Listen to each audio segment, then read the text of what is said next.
Welcome to morning మన్నా. నేటి వాక్య దర్శనం కొరకు కీర్తన గ్రంథం 30వ సంకీర్తన 12వ చరణం. నీవు నా గోనె పట్ట విడిపించి సంతోష వస్త్రము నన్ను ధరింపజేసి ఉన్నావు.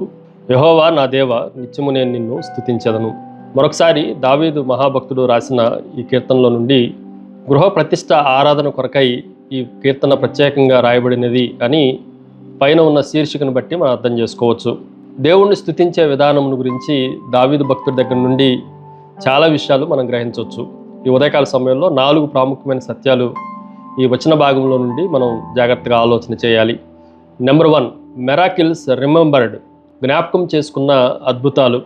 మనం జాగ్రత్తగా ఆలోచన చేస్తే మన జ్ఞాపక శక్తి దేవుడు చేసిన ఉపకారాలన్నింటినీ, దేవుడు చేసిన అద్భుతాలన్నింటినీ, దేవుడు మన పట్ల చూపించిన ఆర్థిక పురోగతే కానీ, ఆరోగ్య పరిస్థితులే కానీ, శత్రువు నుండి విడిపించటమే కానీ, మరణము నుండి మనల్ని విడిపించటమే కానీ, ఇవి మనకి జ్ఞాపకం వచ్చినప్పుడల్లా దేవుడిని స్తుతించడానికి మనల్ని మనం ప్రోత్సహించుకునే విధానాన్ని గుర్తుంచుకోవాలి. It is a fuel of praise. ఇది స్తుతికి ఇంధనములాగా పనిచేస్తుంది అన్న సత్యాన్ని ఈ ఉదయకాల సమయంలో మనం జ్ఞాపకం ఉంచుకోవాలి. దేవునికి ధన్యవాదాలు చెప్పే ప్రతి దినాన్ని ధన్యవాదాల దినముగా, ధన్యవాదాల వారంగా మనం పరిగణించడం ప్రారంభించాలి. దేవుడు చేసిన ప్రతి ఉపకారాన్ని బట్టి ప్రభువుని మనం గణపరిచే వారంగా ఉండాలి. రెండో విషయాన్ని మీకు జ్ఞాపకం చేస్తాను. It is a mercy experienced, దయా అనుభవము. It is a reason for praise. దేవుణ్ణి స్తుతించడానికి కారణాన్ని దావీదు భక్తుడు మనకి జ్ఞాపకం చేస్తూ ఉన్నాడు. దేవుని వాక్యంలో సంతోష వస్త్రము నన్ను ధరింపజేసి ఉన్నావు.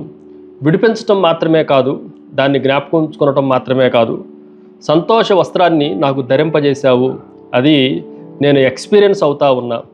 నిన్ను స్తుతించడానికి కారణం ఏంటి అని అంటే, నాకున్న దుఃఖ వస్త్రాన్ని నువ్వు విడిపించి నాకు సంతోష వస్త్రాన్ని నాకు ధరింపజేశావు. దాన్ని నేను ఫీల్ అవుతున్నాను, ఎక్స్పీరియన్స్ అవుతున్నాను, అనుభవిస్తున్నాను అని భక్తుడు దేవుడిని స్తుతించడానికి ఒక కారణంగా ఈ విషయాన్ని మనం ఈ ఉదయకాల సమయంలో గుర్తుంచుకోవాలి. మూడో విషయాన్ని మీకు జ్ఞాపకం చేస్తాను. మౌత్ ఓపెన్డ్, నోరు తెరవబడినది. దావీదు భక్తుడు జాగ్రత్తగా ఆలోచన చేస్తే అనేక పర్యాయాలు నోరారా దేవుడిని స్తుతించినట్లుగా, నోరు తెరిచి ప్రభువుని ఆరాధించినట్లుగా మనం దేవుని వాక్యంలో నుండి ఆలోచన చేయొచ్చు. మరొక విషయాన్ని కూడా మీకు జ్ఞాపకం చేస్తాను. It is a voiceless praise. దేవుణ్ణి స్వరముతో కాకుండా కూడా దావీదు భక్తుడు ప్రభువుని స్తుతించినట్లుగా అనేక పర్యాయాలు మనం ఆలోచన చేయొచ్చు. బాకానాదముతో, తంబురాతో స్తుతిస్తూ, చప్పట్లు కొడుతూ, కేవలం వాయిస్తో మాత్రమే కాదు, వాయిస్ లేకుండా కూడా దేవుణ్ణి స్తుతించడానికి మనం ఎల్లప్పుడూ సిద్ధంగా ఉండాలి. 4వ విషయాన్ని మీకు జ్ఞాపకం చేస్తాను. మైండ్ సెట్ షిఫ్టెడ్, మనస్తత్వము మారిపోయినది. ఈ విషయాన్ని కూడా మనం జాగ్రత్తగా ఆలోచన చేస్తే చాలా సందర్భాల్లో మనము గోనె పట్ట దగ్గర ఆగిపోతాం. సంతోష వస్త్రం దగ్గరికి మన మనస్తత్వము కానీ, మనసు కానీ రాదు.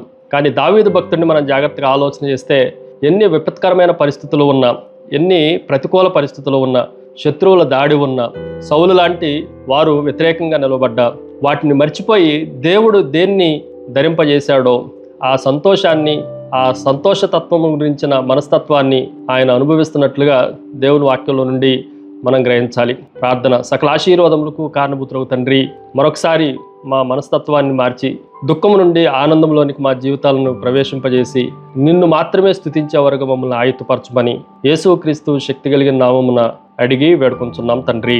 ఆమెన్. God bless you.